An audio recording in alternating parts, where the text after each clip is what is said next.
CST aux Parisiens que Thierry Lhermitte s'est confié au sujet de son salaire et ceux de ses camarades du Splendide touchés pour le film Les Bronzés 3, Amis pour la vie.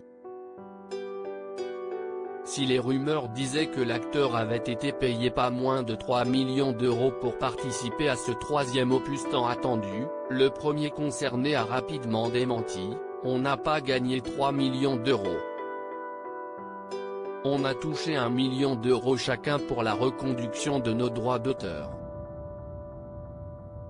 Il s'est ensuite expliqué comme acteur: on était très bien payé, mais pas 2 millions d'euros.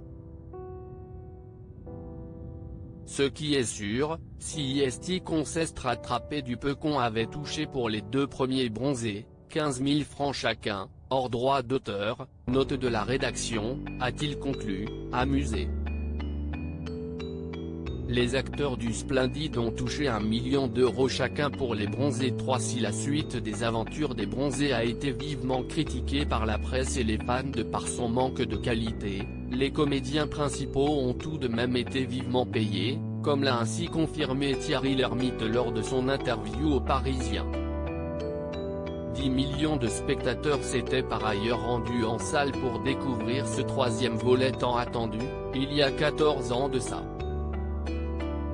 Suite à ce record d'entrée, la troupe joyeuse des Bronzés et de la production s'est réunie pour une fête et le réalisateur Patrice Lecomte se rappelle encore de sa réaction lors de la remise du chèque: quand j'ai vu le chèque, j'ai failli tomber de ma chaise. Marie-Anne Chazelle, la célèbre Gigi dans Les Bronzés, s'est quant à elle expliquée au sujet des rumeurs et a tenu à éclaircir les choses: il y a des gens qui ont pensé qu'on pouvait faire ce film pour le pognon. Si estime ne pas connaître notre histoire et la façon dont on a conçu nos cafés-théâtres et vécu avec 50 balles par semaine, a-t-elle déclaré. Malgré le troisième volet en dessous des deux premiers, les Bronzés auront toujours une place certaine dans nos cœurs, et les répliques cultes nous suivront bien longtemps encore.